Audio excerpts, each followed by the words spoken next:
अस्सलामु अलैकुम। जो लोग लोगों के डर से तो गुनाह छोड़ते हैं, लेकिन उनकी तन्हाई गुनाहों से भरी होती है। हज़रत आदि बिन हातम रज़ी अल्लाह ताला अन्हु से रिवायत है, हजूर अक़दस सल्लल्लाहु अलैहि वसल्लम ने इरशाद फरमाया, क़यामत के दिन कुछ लोगों को जन्नत की तरफ ले जाने का हुक्म होगा, यहाँ तक कि वो जन्नत की करीब पहुँचकर उसकी खुशबू सूंघेंगे। इसके महल्लात और उसमें अहले जन्नत के लिए अल्लाह ताला की तैयार करदा नेमतें देख लेंगे तो निदा दी जाएगी, उन्हें जन्नत से लौटा दो, क्योंकि उनका जन्नत में कोई हिस्सा नहीं।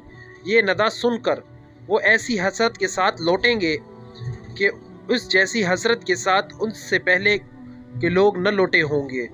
फिर वो अर्ज़ करेंगे, या रब अज़्वजल, अगर तू अपना सवाब अपने औलिया के लिए तैयार करदा नेमतें दिखाने से पहले ही हमें जहन्नम में दाखिल कर देता तो हम पर ज़्यादा आसान होता।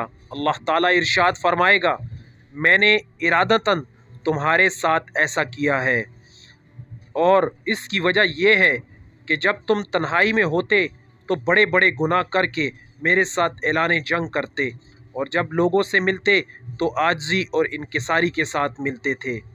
तुम लोगों को अपनी वो हालत दिखाते थे जो तुम्हारे दिलों में मेरे लिए नहीं होती थी।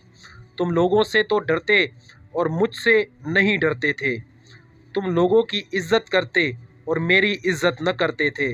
तुम लोगों की वजह से बुरा काम छोड़ देते, लेकिन मेरी वजह से बुराई न छोड़ते थे। आज मैं तुम्हें अपने सवाब से महरूम करने के साथ साथ अपने अज़ाब का मज़ा चखाऊँगा। अल्लाह पाक से दुआ है कि आपको और मुझे ऐसे कामों, ऐसे गुनाहों से बचा। या रब्बुल आलमीन, तू हमसे राज़ी हो जा। आमीन सुम्मा आमीन।